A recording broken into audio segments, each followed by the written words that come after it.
만약 여러분의 인생 목표가 사실은 여러분을 갉아먹는 독이었다면 어떨까요? 지방대를 나와 운 좋게 대기업에 입사한 40대 중반의 한국 남자. 그는 자신의 성공을 노력과 능력의 증명이라고 여깁니다. 그리고 이 가짜 성취감의 칼날을 고스란히 7살짜리 아들에게 겨눕니다. 나는 이렇게 성공했는데 너는 왜 나처럼 못해? 이 한마디가 아이의 영혼을 어떻게 파괴하는지 오늘 그 충격적인 심리와 해결책을 파헤쳐 보겠습니다. 오늘은 여러분의 상식을 뒤집어 놓을 한국 사회의 그림자, 대리만족 육아의 민낯을 알려드릴게요. 40대 중반의 이 연구원. 그는 지방대 출신이라는 꼬리표에도 불구하고 치열한 경쟁을 뚫고 대기업에 입사했습니다. 겉으로 보기엔 성공신화의 주인공이죠.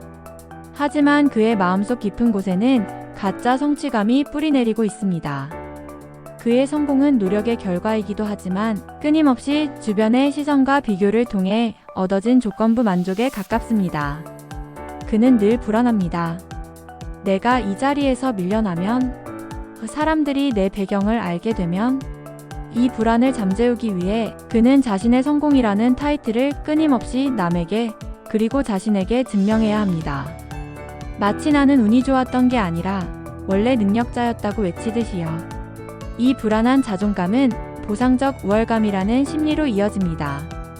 자신의 근본적인 열등감이나 불안감을 해소하기 위해 외부의 성취에 과도하게 의존하고 그것을 자신의 본질적인 가치라고 착각하는 것입니다.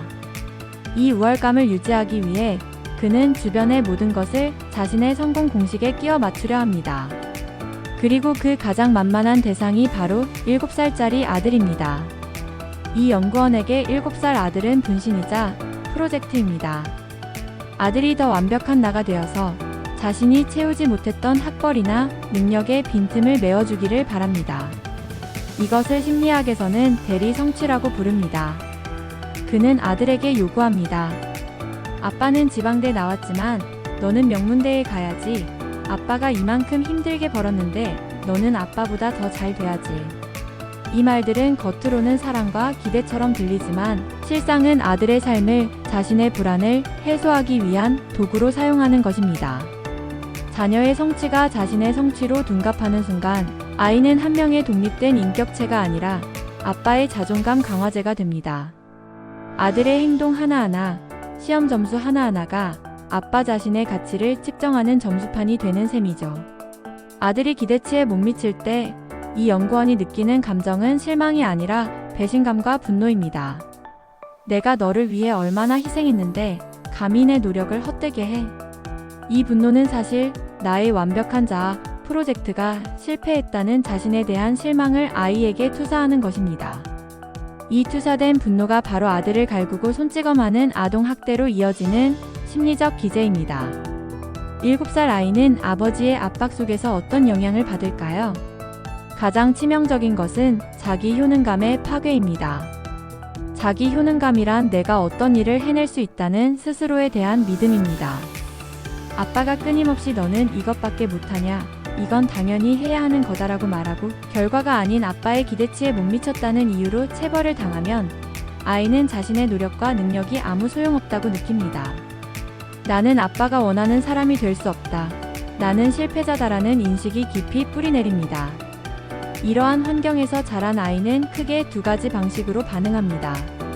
첫째, 복종하고 무기력해집니다.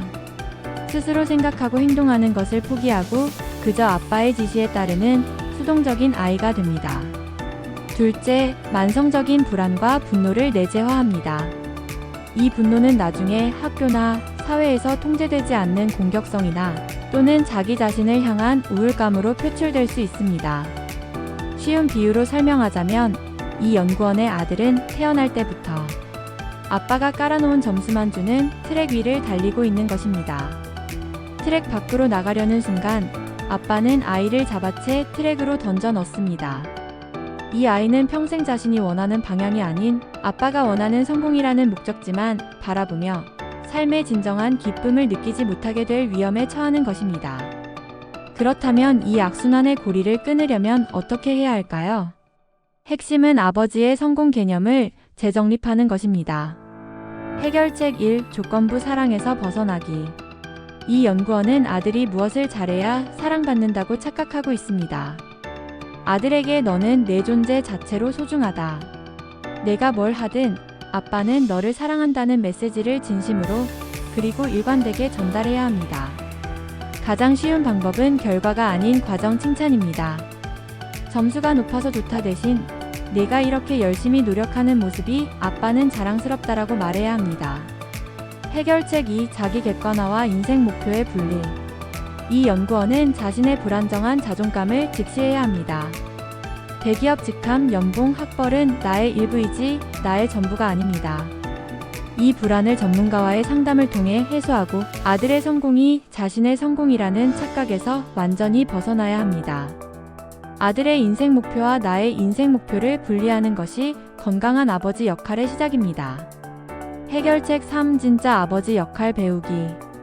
아들에게 선생님이나 감독관이 아닌 아버지가 되어야 합니다. 아들의 눈높이에서 함께 놀아주고 아들의 이야기를 경청하며 감정을 공유하는 시간을 가져야 합니다. 아이가 어떤 감정을 느끼는지 공감하고 그 감정을 있는 그대로 받아주는 감정 코칭을 통해 아이의 정서적 안정감을 키워줘야 합니다. 손찌검이나 폭언은 절대적인 금기 사항이며 만약 화가 날 때는 잠시 자리를 피했다가 냉정을 되찾은 후 대화하는 훈련이 필요합니다. 궁극적으로 이 연구원이 아들에게 물려줄 가장 소중한 유산은 외부의 성취가 아니라 흔들리지 않는 건강한 자존감을 스스로 만드는 방법입니다. 아빠가 자신을 사랑하고 존중하는 모습을 보여줄 때 아이 역시 자신을 존중하고 사랑하는 법을 배울 수 있습니다. 그것이 바로 지방대 출신이든 명문대 출신이든 대기업 부장이든 아니든 모든 아버지에게 필요한 진짜 성공입니다. 오늘 우리는 40대 중반 한국 남성의 불안한 심리가 어떻게 7살 아들에게 가짜 성공의 강박으로 투사되는지, 그리고 이것이 아이의 자존감을 파괴하는 아동학대가 될 수 있음을 깊이 있게 살펴보았습니다. 핵심은 조건부 사랑을 멈추고 아버지 자신의 자존감 문제를 객관화하며 아들에게 인생의 감독관이 아닌 따뜻한 안내자가 되어주는 것입니다. 우리 사회의 건강한 미래는 한 아이의 행복한 오늘에 달려 있습니다. 오늘 영상이 복잡한 심리를 이해하는 데 유익했다면 이 지식이 더 많은 사람에게 전달될 수 있도록 구독과 좋아요를 눌러주세요. 여러분의 지적인 성장을 돕기 위하여 다음 시간에도 더욱 흥미로운 이야기로 찾아오겠습니다. 감사합니다.